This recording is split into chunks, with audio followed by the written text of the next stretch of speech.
Go. We're celebrating New Babylon AD with Derek Davis.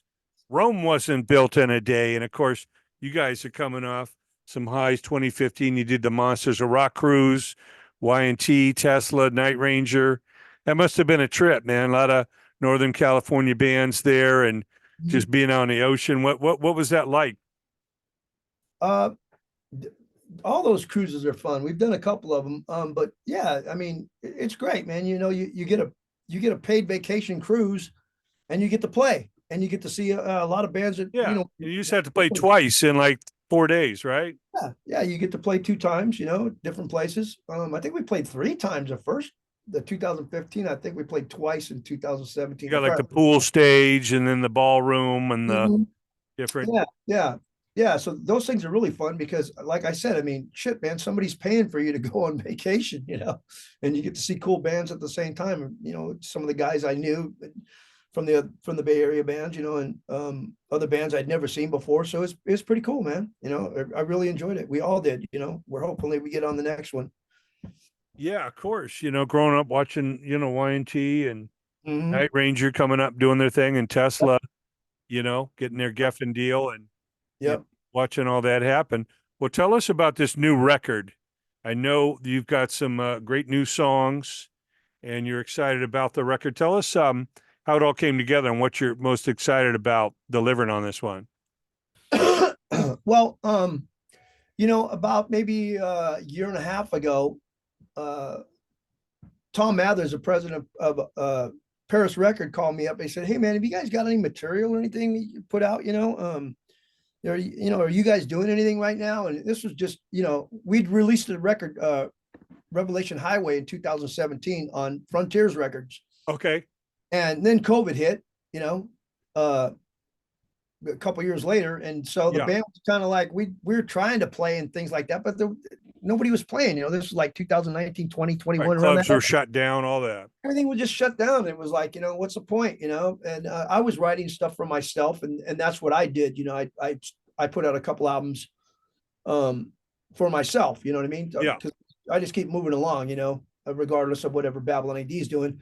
But he asked me if there was anything Babylon AD did. I said, well, right now we're not really doing anything. And he said, well, do you have any old demos or anything? Maybe put together something like that. I said, I got some live recordings, that we've never released. I said, I'll be honest with you, I never even listened to them. I said, but I can listen to them and tell you if they're any good or not. And he said, yeah, why don't you do that? So I spent a weekend going through all the live stuff that we had recorded at 3 different gigs, that we'd done like the year before or 2 years before, and found some really cool shit, So we put together an album around that, Live Lightning, and that came out in March last year. And that really gave all the guys the bug to really start playing again, really, really going after it again. Yeah. And now it's just like the best hobby in the world, man. It's like going to playing golf with all your buddies that you haven't played with, or right. It's like a class reunion. Yeah, kind of like that, and it's just fun, man. We just have a great time. So, but at the same time, we're very serious and focused because we don't want to put out a turd. I don't like just writing the song just for the hell of it. I'm not into that. I want to write something that's going to be lasting.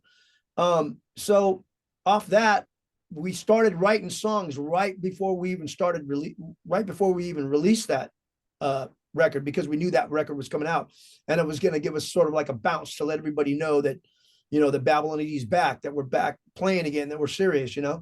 So we continued to demo over the summer of last year, and we played a lot of gigs and things like that. And we went in the recording studio. We started recording the drums in October in Oakland at this 25th recording studio, really cool studio. And then we finished up the record over here at my house maybe about a month ago. All the mixing and all the overdubs and all that other kind of stuff, and sent it off to Dave Donnelly, who's done everybody, man, under the sun. I mean, he did Slash's last album. He's done Motley Crue. He's done everybody. The guy's got a great ear, man. But what I gave him, I got to be honest with you, but the mixes that I gave him sounded really good. A lot of the guys are like, "Why even have it mastered, man?" People that were listening to it were like, "This already sounds mastered." I go, "No, man. We need the spit polish on top of it." You know what I mean? Stuff that we don't really hear. Yeah, there's a reason why the big boys master their album. Exactly. So we gave it to him, and sure enough, man, what we thought was great, he made it greater. You know, the sound was just that much better. Um, so that's pretty much where we're at with this. Getting ready to put this record out. I mean, it's Okay. really fun writing all the lyrics for the record, and I co-wrote with Ron, the guitar player, and John, the guitar player, and we have two new members, Dylan Soto on drums and Craig Pepe on bass. Okay. And they really added a lot because they're songwriters too. So it was like, now I have a bigger fountain to work with. You know what I mean? Just a bigger palette. You know what I mean? Instead of just me writing or me and one of the guitars writing, it's like they can give me songs and I could just pull off maybe just even a riff of one of the songs and go, this riff is good. Let me match this riff with the other guy's riff, that kind of thing, and sew this thing together and make a song. You know what I mean? And some of the songs I wrote myself. Yeah, I see. Sometimes I sometimes Love Is Hell. Yeah, Rome that's Wasn't Built in a Day, and White Hot Bullet, Face Yeah. of God. Face of God is a great song, man. I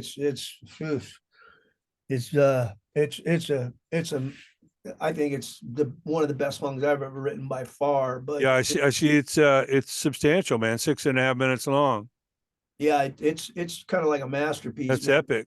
Yeah, Of course, you got collabs on here, Wrecking Machine and Pain, Looking for a Heartbeat. Yeah, yeah. It's weird, really weird because, objectively listening to all the albums that we've ever done, or I could say this song's really good or that song's really good, or I like these 4 songs and these songs are okay, that kind of thing. You know what I mean? They're all your babies, they're all your children, because I Right. wrote all the lyrics to all of them and the melodies and things like that. Yeah, you wouldn't put them out if you hated them. Right. But at the same time, some of them are a little bit special than others. You know what I mean? Yeah. And this album has a lot of special songs compared to even our first album. I thought there was maybe 5 or 6 really good tracks on our first album. Our second album, I thought there was 3 or 4 really good tracks. This album, I think there's about 7 or 8 really good tracks. I mean, really good songs, man. Really, really cool stuff. And maybe that's just because I've matured a little bit more as a songwriter, and my lyrical content's a lot better than it used to be. Yeah. I wrote a lot more, and just, life hits, you have more experience to write from, that kind of thing. Well, I see you'll be back on the Monsters on the Mountain out there in Gatlinburg in August, down here at the Whiskey, a Go-Go on the Strip in Hollywood on June 7th, and Fresno August 3rd. Newark, California Horse Fest 21st of September, and Retro Junkie kicking it off May 18th. So, we want to encourage everybody to check you guys out online. Pre-order the CD. There's autograph bundles and all that. Mm-hmm. And it looks like it's going to be a good year for you guys, man. You got it's going to be a really lot good to look forward to. You got a lot of people working for us, radio people that we haven't had before in the past and things like that. Our first single, Wrecking Machine, our first single in video, Wrecking Machine, comes out next week. That'll be announced probably next week too. So anybody listen to this, it's the first, I'm making the announcement right now, but Wrecking Machine is a really cool song and really cool video too. It's the first track on the album, and that's going to be our first single. Rome Wasn't Built in a Day will be our second single. And then Sometimes Love Is Hell will be our third single, and all those have really cool videos already made, put together. So we pretty much have everything in the can and ready to roll. You know what I mean? Yeah. Well, we encourage everybody to go check it out. Our special guest has been the one and only Derek Davis, frontman, songwriter, lead singer of the mighty Babylon AD. Derek, it's a pleasure, man. Thanks so much for joining us. We got some great stories to get out to everybody, and we'll definitely stay in touch. We'll definitely be seeing you down here on Sunset Boulevard. Okay, Jay. Making some new memories, and man, till we speak again, man, please keep it rocking. All right, Jay. Good talking to you, man. Give us